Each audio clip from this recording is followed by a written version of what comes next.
Today on Let Me Be Frank, Bishop Caggiano talks about the recent Diocesan Mass that took place at Fairfield University.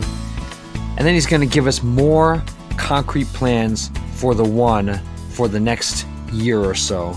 And that's his way of helping each individual here in the diocese learn the truth, rediscover wonder, live a life of virtue, and walk with each other in faith through truth, beauty, and goodness.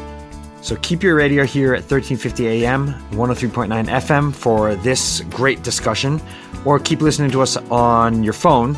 If you're enjoying Let Me Be Frank on podcast, please give us a 5-star rating, review us, rate us, and help us reach more souls. Let Me Be Frank is brought to you by a grant from Foundations in Faith. Foundations in Faith embraces innovative approaches to funding pastoral care programs here in the Diocese of Bridgeport. Resources focus on energizing lifelong faith formation and discipleship and fostering a commitment to justice and accompaniment with our most vulnerable. From seminarians to retired priests, from baptism to last rites, from suburbs to inner cities, the reach is broad and the impact is meaningful. For more information, visit them on the web at foundationsinfaith.org. Okay, here we go. This is Let Me Be Frank on the Veritas Catholic Network. I'm Steve Lee, and it is my great pleasure, as always, to introduce Bishop Frank Caggiano. Steve, how are you, my friend? I'm pretty good today. How are you, Excellency? Yeah, I'm okay. I think all the Scotch tape holds together. Everything's fine. We're okay. And we're getting ready for summer. I don't even have a sweater on. Could you imagine? That means summer is here. Oh, my gosh. Yeah. First the hat comes off, then the sweater comes off, then we're done. Right. Yeah. Oh, boy. You know, you recently had a big mass in an arena, which I was not able to go to, but I wanted to ask you how it went. Yes, we know you weren't there. Yeah, right. We know. Our people told us. No, actually, it was stupendous. And it's not because simply, first of all, let's take a step back. The Mass is a Mass of Thanksgiving for the gift of the Eucharist, and it is the formal inauguration of our diocesan Eucharistic renewal, which is built on the foundation of the One. And part of what I want to do today is remind everyone as to what that really means. It was at Fairfield University at the Leo Mahoney Arena. I want to say publicly to everyone at Fairfield University, my tremendous thanks. They did a phenomenal job of organizing security, setting up the place. To all of the diocesan people involved, the space was magnificent, just beautiful. For we had a 6-foot crucifix that was affixed in the center of the space. And the statue of the Immaculate Heart of Mary and the Sacred Heart of Jesus that are at the cathedral were brought to the arena. Remember, we're dedicated to both, consecrated to both. Yes. The Vietnamese sisters did a stupendous job of the flowers and the decoration.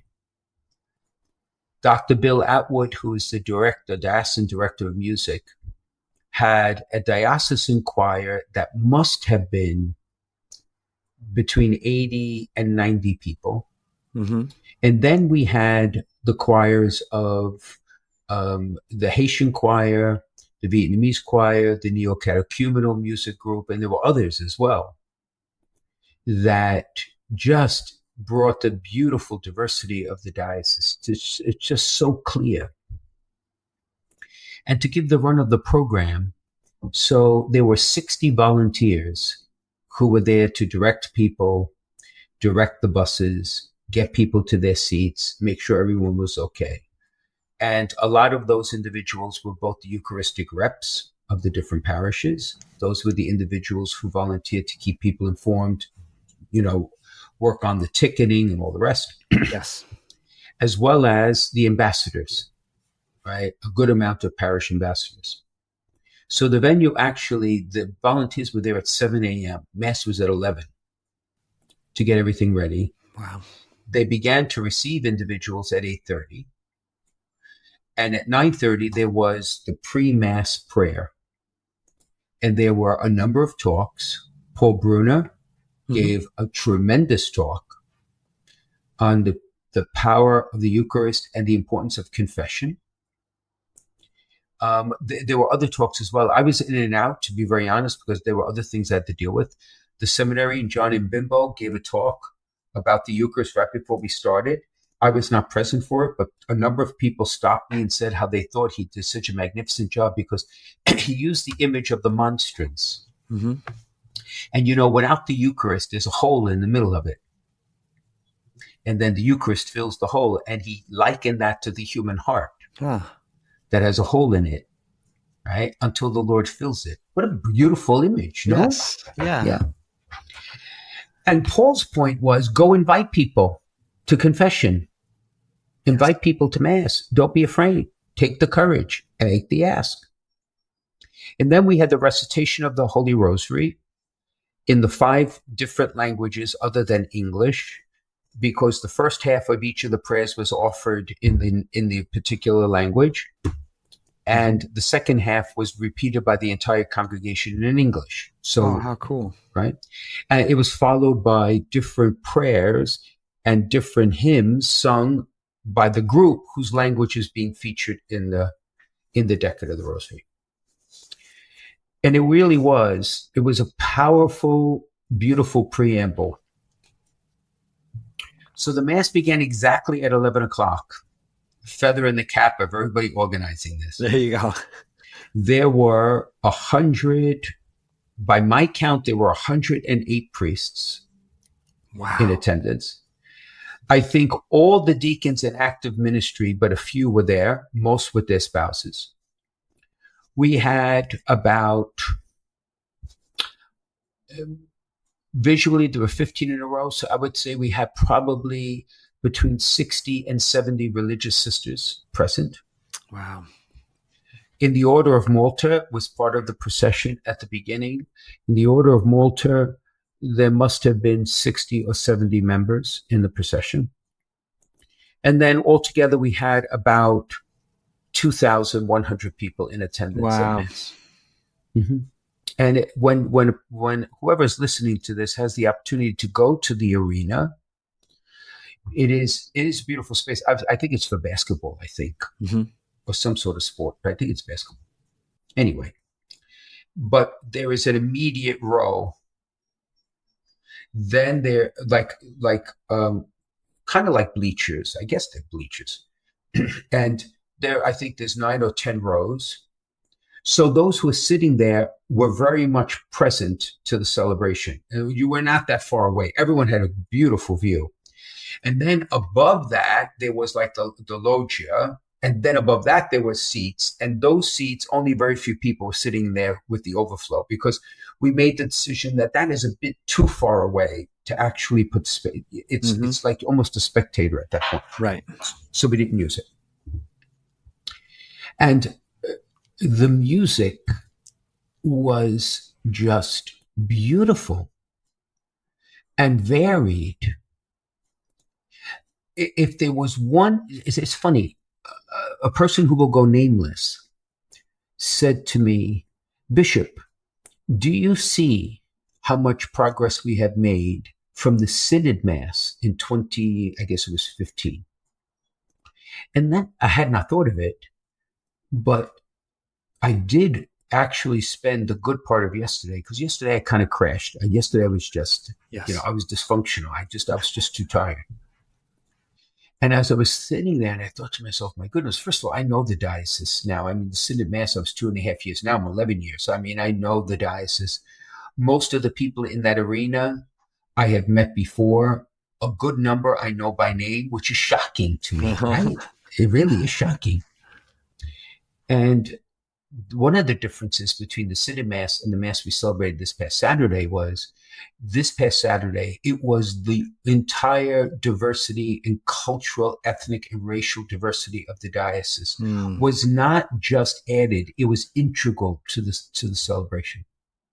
Everyone said that. The Eucharistic prayer. The Eucharistic prayer was Eucharistic Prayer 1. For the first time, the 4 principal concelebrants were chosen not because of office, but they were chosen among the presbyterate to be able to bring the cultural diversity to the celebration Mass. So the 4 parts were done in languages other than English, because the Eucharistic prayer was printed in English in the book. And that will now become the norm for us.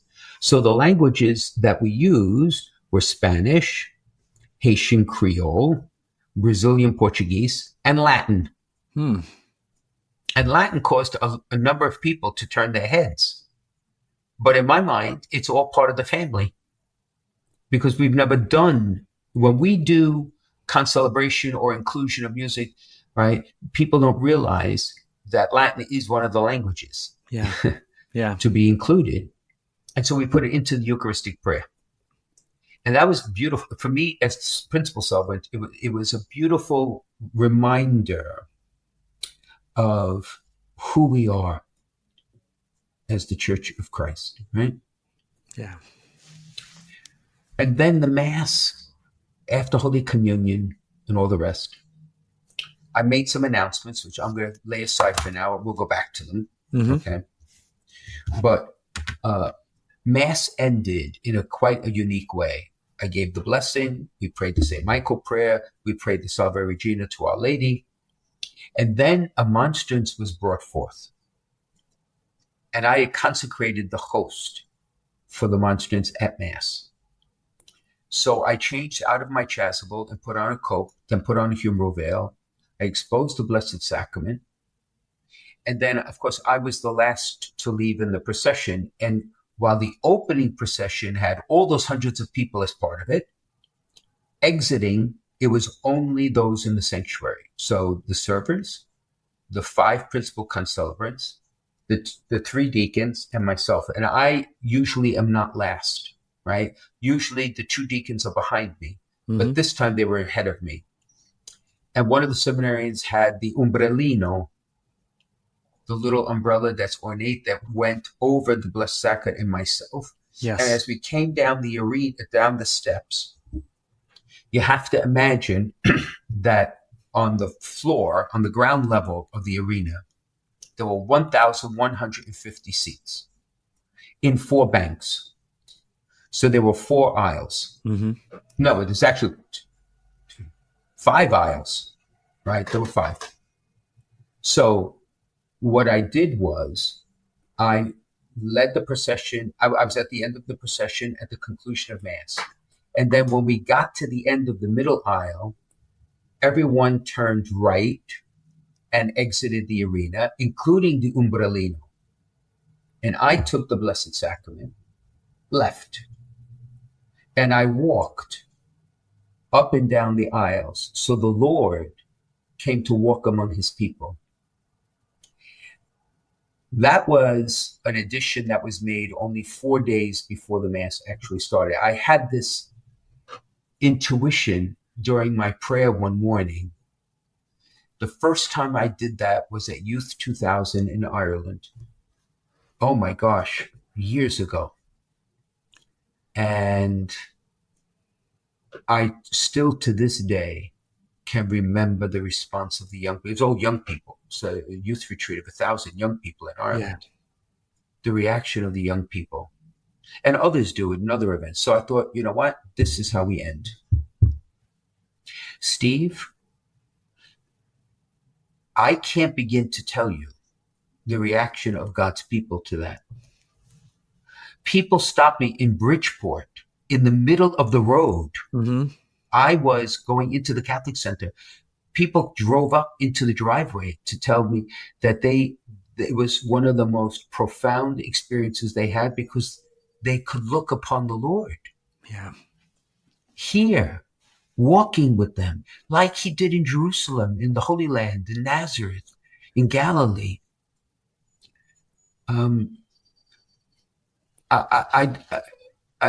Honestly, I really am lost for words, even for myself. I have been a priest now for 37 years plus, right? A bishop all these years, 18 years in August.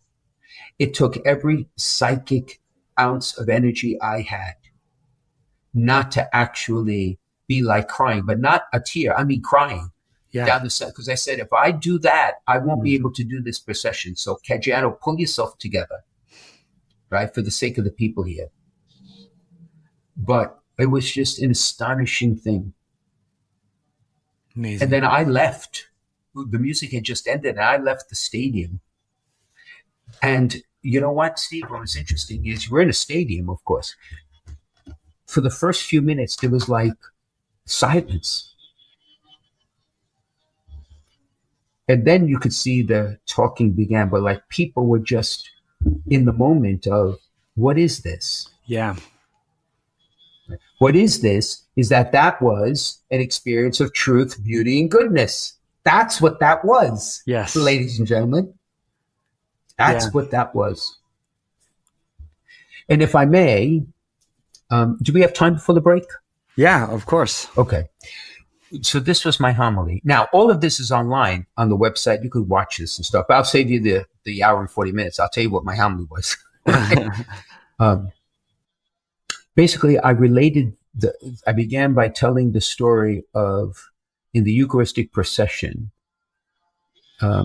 going from St. Matthew's to St. John's Cemetery and bringing the Eucharistic Lord in procession among those who are now resting until the Lord returns in glory.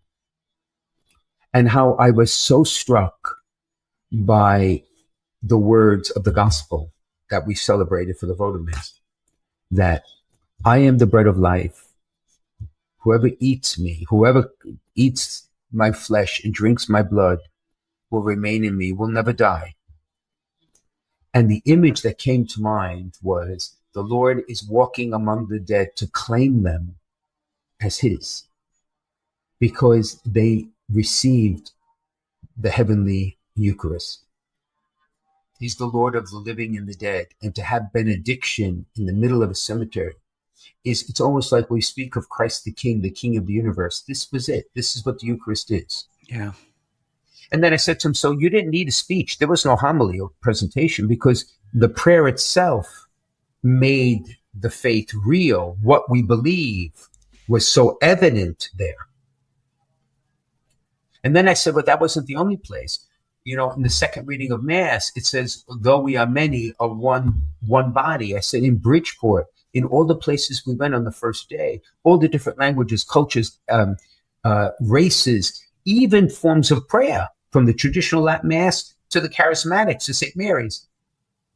We were living our Eucharistic faith. And then I said, you know, in the first reading, we talked about the people of Israel grumbling about the food and they received manna. I said, well, you look in the faces of all the young people at Assumption School, St. Thomas, at Colby, at St. Joseph's High School, at the Academy of Bridgeport, at the Catholic Academy of Stanford, of Mater Salvadoris, at Cardinal Cone. These kids radiated joy, right? Waving handkerchiefs because they knew who it was that was coming to them. You didn't need to give a speech or a homily or it was there. Anybody, you'd have to be deaf, dumb, and blind. So I said, so that's the point. The point is, it's not just talking about, learning about, it's living it. That's what we're about. And it's about the foundational piece of truth, beauty, and goodness. So that I segue for the second half to simply say, the church says that the Eucharist is the source and summit of our life. Well, if you are going to walk the summit, you got to be training. You got to be in training. My feet were killing me when this whole thing was over those 3 days, because I'm out of shape for that. So now it's time to get into shape, but spiritually to get into shape. How do you do that? Learn the truth of what we believe.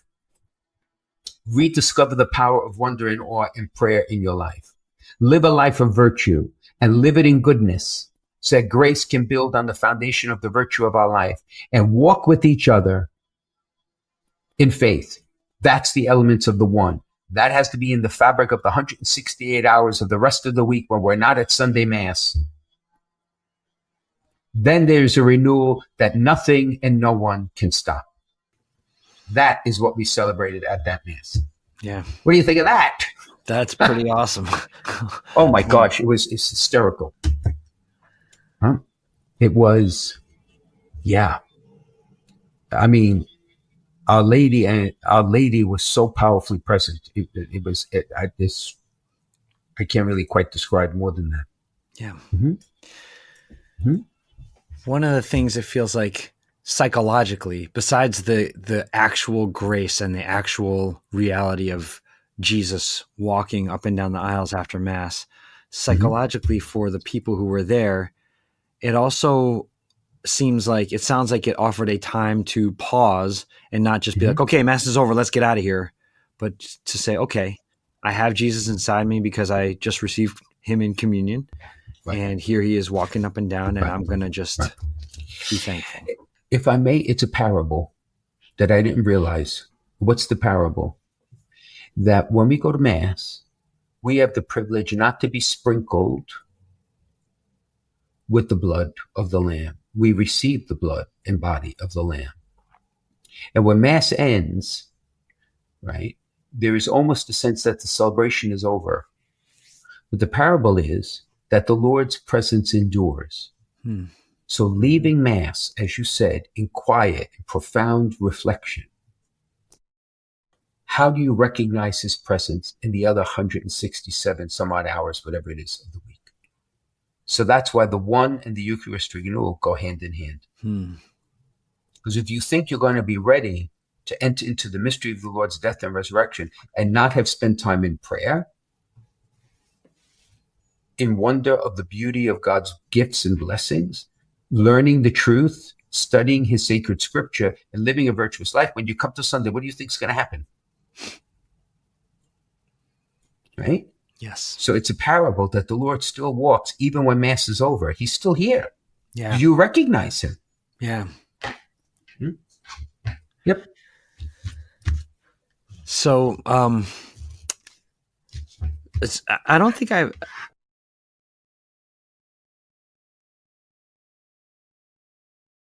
the four things that you just laid out: learn the truth, rediscover wonder, live a life of virtue, and then walk with each other in faith. That's a pretty awesome formula. That's the one. Yeah. That's the one. Those are the three doors, plus accompanying people in suffering and walking with. That's the one. That is what has to be worked on fundamentally in every parish, every community, every small group, every personal life. And then the Eucharist will just explode in its beauty, vitality, joyfulness, and its power. Yeah, exactly. Yeah, exactly. Otherwise, it becomes a beautiful event that we took pictures and a video, and it'll fade, right? All the joy, and then what happened? No. That's not what we're about. Yes. Mm-mm. Yep.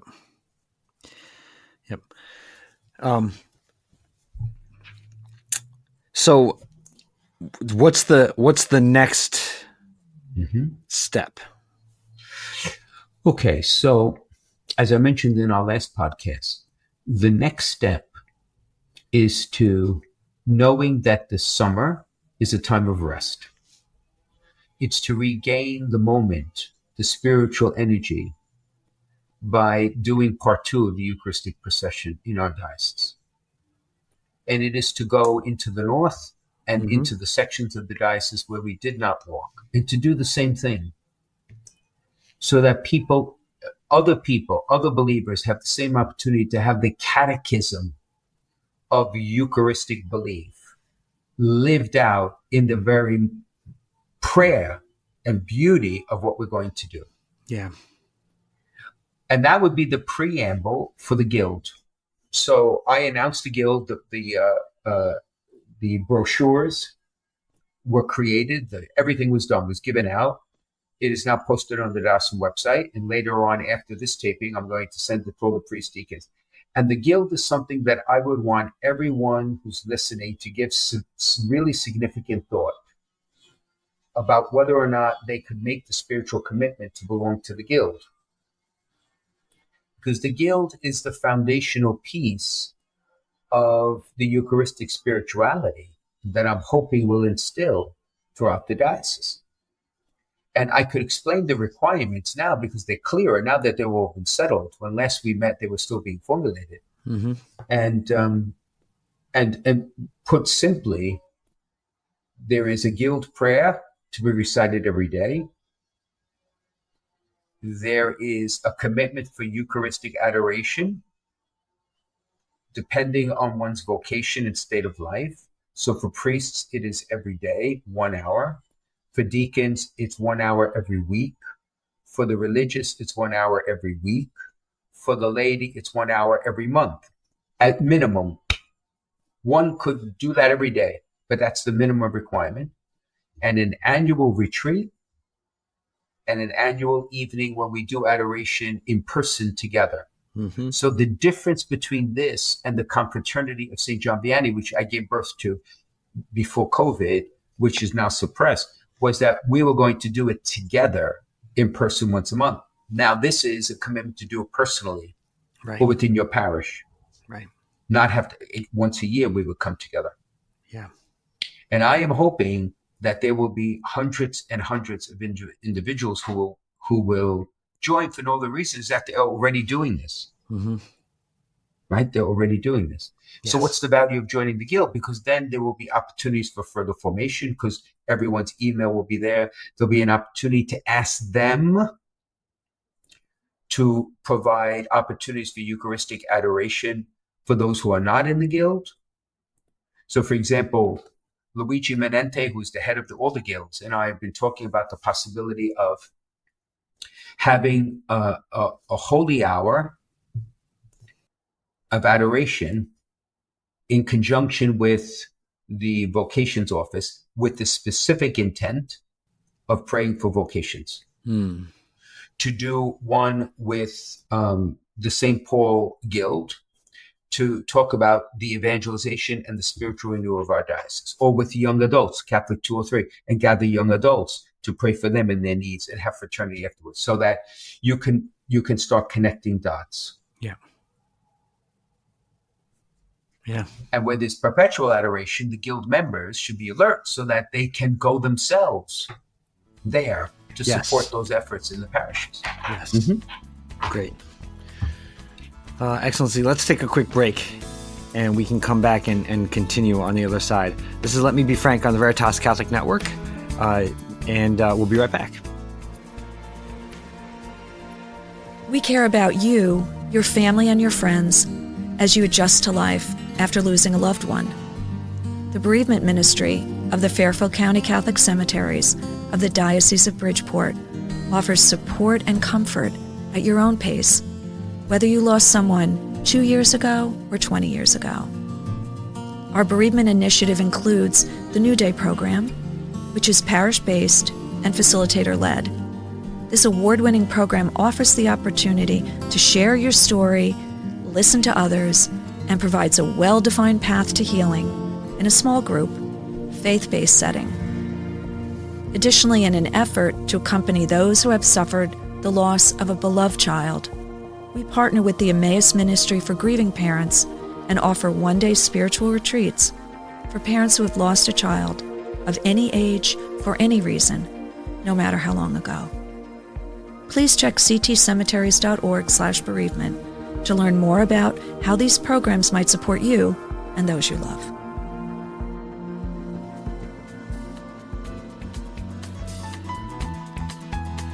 Okay, welcome back to Let Me Be Frank on the Veritas Catholic Network.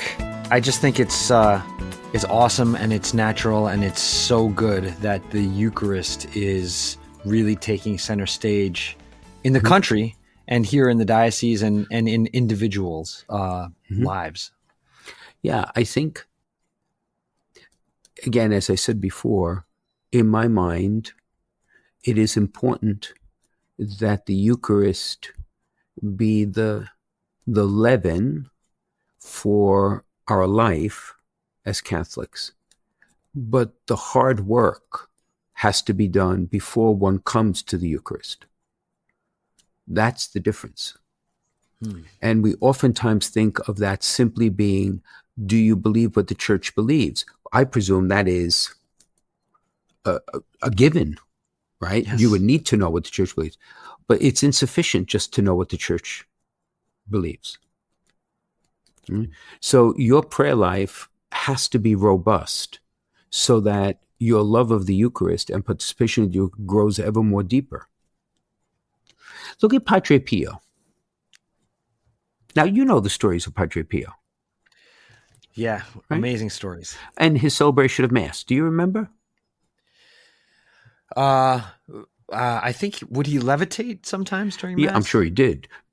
But his masses at times were hours long, hours. Yes. Because at there's a picture of Padre Pio here in my rooms here in Stamford, that when I walk into my bedroom, I look at it every night. And at the consecration, he's leaning over, and it almost seems as if, well, he is totally oblivious to everything else and anything else around. And he's just adoring who came to him. Right? Now, I'm not suggesting Mass on Sunday be 5 hours long. That's not my point. My point is, do every single one of us have a glimpse of that in our own lives at Mass? Because if we don't, then knowing that the Eucharist is the body, blood, soul, and divinity of Jesus is not enough to get you there. But you have to train your heart and your will, and then you will get there. Right? So the hard work has yet to be done. That's really what I'm saying. Okay. So to give more background to what's going to be going on next year. So next year we're doing two things: building the foundation further of the one, and also being able to move everyone towards the realization that the goal is renewal Eucharistic participation and worthily receiving the body, blood, soul, and divinity of Jesus as the bridge unto eternal life. Okay? So imagine a layer cake. And in the layer cake, there are 3 levels. Okay? Usually the top one is the one I like the most, right? Okay, that's the red one. If you know those rainbow cookies. Anyway. Yes. And by the way, thank everyone for all the Oreos they sent me. Thank you. Okay. So, in fact, let me tell you a quick story. Let me just digress. I'm sitting in the congregation praying the rosary with everyone else. And this little girl and her mother comes up to me. You can't make it up. And she was so sweet, but she was so nervous. So her mother had to speak for her. And she kept saying, give it to him, give it to him. And in this little bag, she had double stuffed chocolate Oreos. Oh, my goodness. Because she listens to the podcast with her mother. She could not have been 9 years old. Wow. And she says, this is for you. Oh, I was like, oh my gosh. We'll talk about a beautiful gift. Yeah. Anyway, so back to the layer cake. And therefore, what I want everyone to appreciate, and we're still working the details of this, but by September, it'll be clear, is the top layer are going to be the big events. The middle layer is going to be all the seeds of the one to support the top layer. And then the bottom layer, the third layer, is leadership formation. So that long laundry list of things we talked about a few weeks ago now has an order to it. Mm-hmm. All right. Because encountering Christ can happen many ways. And we don't want to close any door. So you could go to an event like the Mass last Saturday and be so moved that you want to go the next step. In fact, everybody who came got this card with the QR code. And in it, when they would scan the QR code, they have a list of some of the major events that are going on and the initiatives for next year that they took home with them. So in the top layer, what are the events, the big events, the very big events? Right? So the Eucharistic procession part 2, ending with the inauguration of the first members of the Guild. That would occur in October, the end of October. Because we want to be able to process when it's cooler, but not so late that the foliage is gone, right? Because it would be just so very different experience than the spring, right, in the fall. Yes. And fall is my favorite time of year anyway. There would also be the 2 Eucharistic retreats we spoke about in English and Spanish. That would be in January and February. Mm-hmm. In March, there would be the first Diocesan Men's Conference. In April will be the first Diocesan Women's Conference. And then along the way, beginning this August through next June, there are going to be 5 principal events geared for youth and young adults. August 10th would be for college-age young people. In September, it would be for high schoolers. In October, it would be for young adults. We're going to continue the Oktoberfest celebration. Then in Lent, we're going to have this spiritual exercise of the living Stations of the Cross. June is the encounter. So there are others, but when you hear this in the fall, I don't want you to see these events as like cameo experiences, but they're being supported by 2 other layers, so that along the way you either grow in faith or something kind of just happens in you. You have other things to go to where the work can be done. Mm-hmm. Right? Now, on that middle layer, what is going to happen? All right. The first is in the bucket of truth. There will be a number of lectures, apart from the bishop's lectures. There's a number of lectures that will revolve around liturgy that will be offered around the diocese. And that is meant both practically and theologically to explain to people why we do what we do, what is the meaning behind what we do, so that, again, if you're growing in your prayer life, if you're seeking a virtuous life, you also need to understand the beauty of the liturgy of the Eucharist and its continuity through the ages, what Justin Martyr described at the end of the 1st century. And what we do now celebrate is essentially the same, which is a remarkable statement if you think about it. Yeah. But what is it? Why do we exchange the sign of peace? Why is it where it is? Why are there gifts brought up at Mass? Why is there a Gloria? Mm-hmm. Right? Where did the 2nd, 3rd, and 4th Eucharistic prayers come from? But where did the first come from? Right? Those are the sort of questions. Right? Why can we receive only under one form and fully receive body, blood, soul, and divinity of Jesus? Right? You see what I mean? Why is there an introit that is now being recovered in parishes? How do you determine music at Mass? All that stuff. It sounds kind of practical, but it all has history and background, which is fascinating. I mean, I would think most people have never learned any of that. Yeah. Right? So that's part of the truth piece. Then there is a program that the USCCB put together, which is called small, I'm paraphrasing it, right? But it's for small group Eucharistic reflection.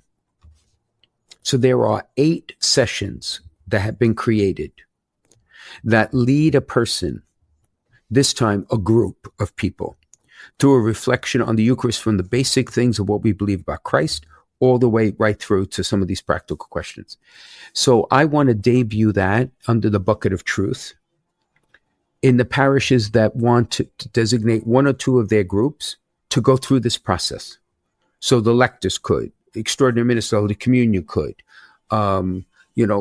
whoever else may be, a parent group could decide to do it. That's under the bucket. So we're building the base here. Then there's going to be the apologetics, right? Give reason for your faith that we're going to debut, both in our high schools and for adults.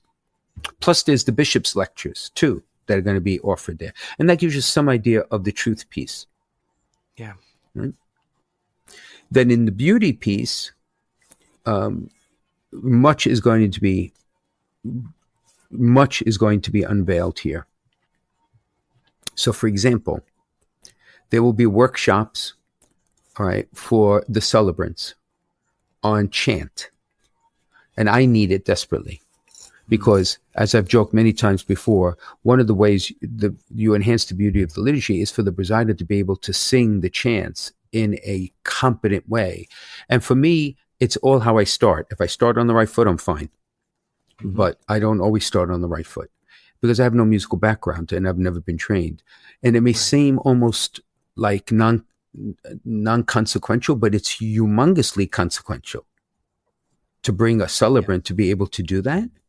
Yes. for all the celebrations of Mass. Yeah. But there'll be the opportunities of the Guild of the Most Sacred Heart of Jesus. All right. So, heart-to-heart celebrations with the Eucharistic adoration. All right. Please God, we'll be able to roll out the art school to different parishes for young people to learn how to paint and how to paint icons, for example. Mm-hmm. There'll be other things going along as well in that. To debut our girls' choir, eventually down the road, a boys' choir from the Guild, in addition to the one we have in the diocese, which is at the cathedral. Mm-hmm. So to give you a sense, in the end, the question we are grappling with, and I'm going to ask this of you right now to ask your thought about this too. How do you resurrect a sense of wonder and awe in the hearts of individuals where society has made them super busy, super distracted, and tired? How do you do that? Thoughts? Yeah, I mean, you laid out a lot of practical programs for people to be able to recognize beauty in the things around them. You know, so after the Eucharistic procession came through the diocese, I talked a couple days after that to a woman, a mutual friend of ours who belongs to St. Thomas More. And she said that coming out of the adoration at St. Thomas More, she told me, she said, I felt like I wanted to just stay there all day with Jesus. And so you can't program an appreciation of beauty, but you kind of can. Adoration. So, yes. Fostering adoration. But the other thing, too, is I think for young people, I think Father Joseph Guild does this, and he does it very effectively. And I'm intrigued with the idea. And again, this is summer planning, but nature walks, mm-hmm. going out into the outdoors, mm-hmm. right, is it instills in young people a rediscovery of the beauty of the world around them. Yeah. That in our urban and suburban environment is just kind of like quadrant off. You got the trees on each side of the Merritt. You got this. You got your front lawn. But when you go into the wild, if I could call it that, right, there is something that. So could you imagine doing that? Having like a day of prayer out in the open. Yeah. Right? And then, of course, giving birth to the CC Center for Ecological Stewardship. It's not just, to care for the environment, but to celebrate its beauty because it is a gift. Mm-hmm. The other is pilgrimages. I want to have a diocesan pilgrimage again, but I want to do it in such a way where we'll start with a pilgrimage that allows the people to stay home. So it's affordable. Now, it would be a stretch, but, you could go to Bartow, Pennsylvania. You could go to the North American Martyr. We will debut that. And then every few years, we'll debut one to the holy sites around the world, because that's also an experience of wonder and awe. Yes. So there are elements in this. How would you do the ones at home? Like, for example, for the Hardy, we would probably gather like at 5 or 5:30 in the morning, get on the bus, 6 o'clock, get on the bus, and off we go. How far is the North American Martyr Shrine? I don't know. Hour and a half, maybe? 2 hours. So you could leave even at 7, get there at 8:30. You could have morning prayer, conference, time, meal, mass, time just to pray on your own, come home and have some dinner together. Yes. That's what I mean. Yeah. Yeah. Okay. Because that's an exercise in beauty. The other thing I want to explore this summer is literature is an exercise in beauty. Mm-hmm. That is to take an author and have an expert bring out the themes, read the book, and then reflect on it and apply it to your life. Because the truth is it's different than the catechism.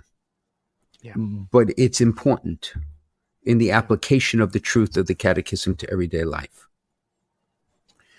So all of this is for summer planning, right? And then, of course, goodness is obvious. Goodness, we're going to give birth to a new guild of Christian service. Mm-hmm. Intergenerational. That'll be in the spring of next year.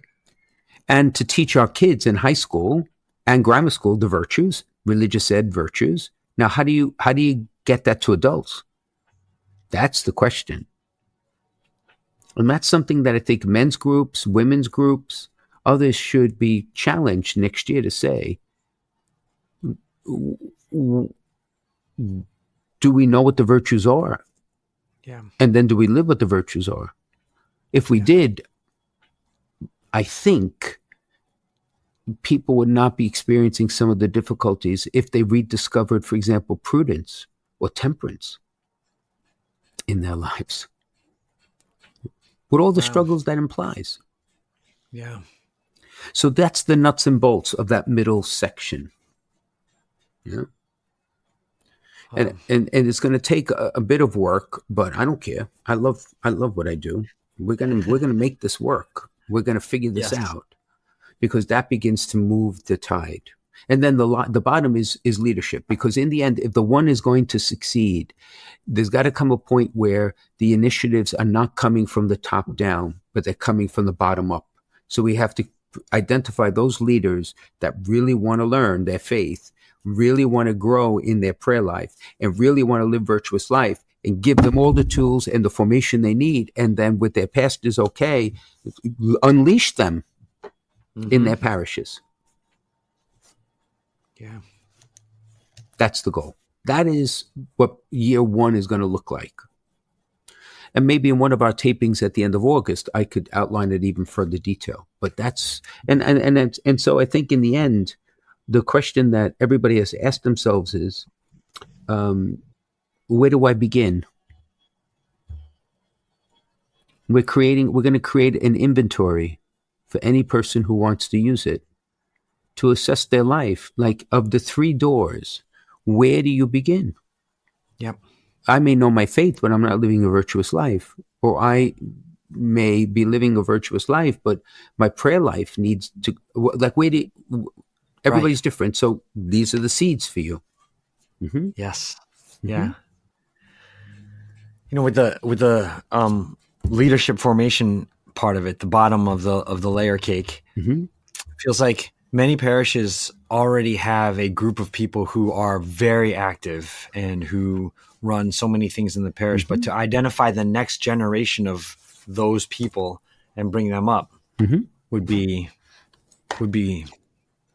what I'm about to say. I hope I don't insult anyone, but the fact that a person may be doing a lot of things in the parish doesn't mean that they also have a vibrant discipleship with Jesus Christ.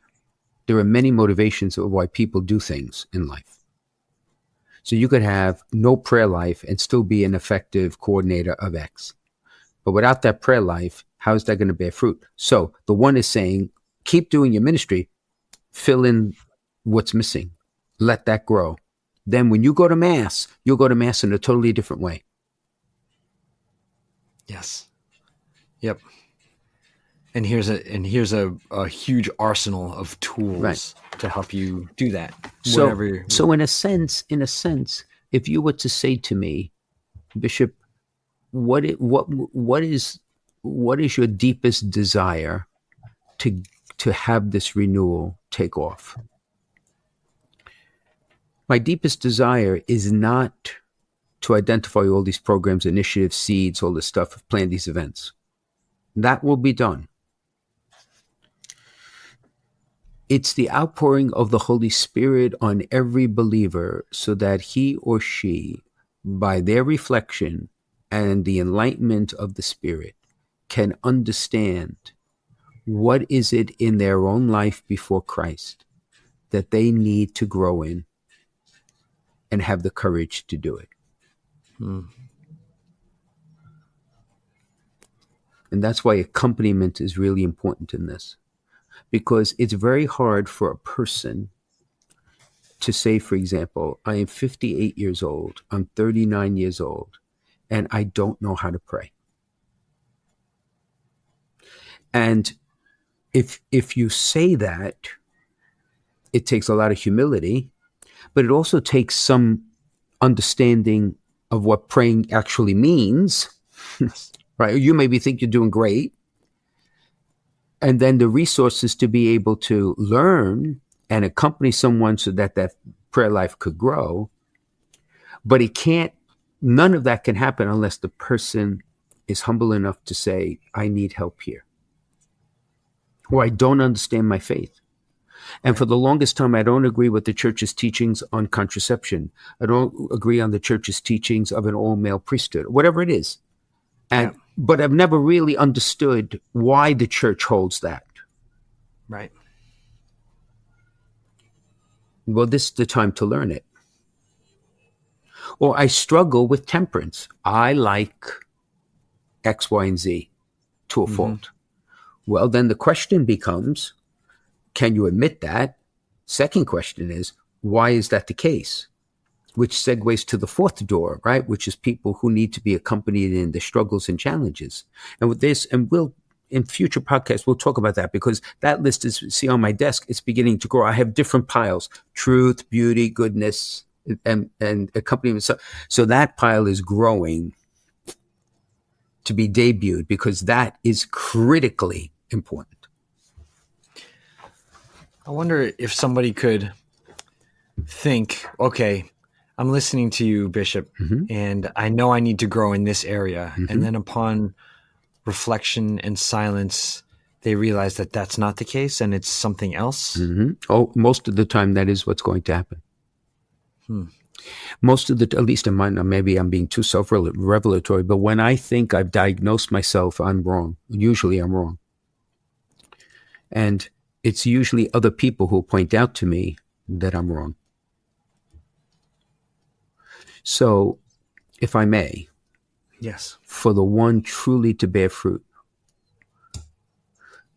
do I know what the church teaches? So I understand the truth, and I am judgmental for those who don't. Because if that's the case, the person is missing the elements of beauty and goodness. So do I have a prayer life where I love the Lord and I spend time with him, but I can't give reason for my faith? Then that's the need for truth. And not to be afraid, because learning the truth is only going to deepen your prayer life. It's not going to hurt it in any way. Yeah, right. Do you see what I mean? And Yes. so what I must confess I continue to reflect on is, how do we help people to figure out where they start? And who's going to help them to figure out where they start? Yeah. That's a work in progress. It's hard to hear when people, especially loved ones, especially people close to you, say, you know what, you really got to work on this. Yeah. It's hard to accept that and take it. Well, but if you love the person, then you'll listen to it, right? If you don't know the person from Adam and Eve, you're going to tell them to go take a hike. More than likely. Just by personality. At least I would. So again, I'm showing my faults, but I mean. So this summer is we'll conclude this planning of the 3-layer cake. And then when you come to events like the Saturday Mass, they will take on even a greater power. Yeah. Yeah. So it's a huge and ongoing, I mean, project isn't even the right word, but no, adventure. Yes. It's adventure. But before we go for our break, this is the question I want everybody. Now, summer's starting. People are going to go to the beach. They're going to go to their clubhouse. They're going to go here, there, and everywhere. Vacation. Beautiful. Enjoy all of that. This is the question I want you to ask. Where do I begin? Where do I begin in this? Which of the doors do I walk through first? Because the opportunities will be there. But I can't tell you the answer to that question. You have to answer. And that is what you reflect on over the summer. Sounds good. Okay, so we all have our assignments. This is Let Me Be Frank on the Veritas Catholic Network. We'll be back on the other side of the break with a listener question. Hey, it's Matt from Restless on the Veritas Catholic Radio Network. Each week on Restless, we young adults restlessly seek the face of Christ in today's crazy and mixed up world. Join us each Friday at noon on 1350 AM, 103.9 FM, the Veritas app, or wherever you get your shows. Hope to see you there.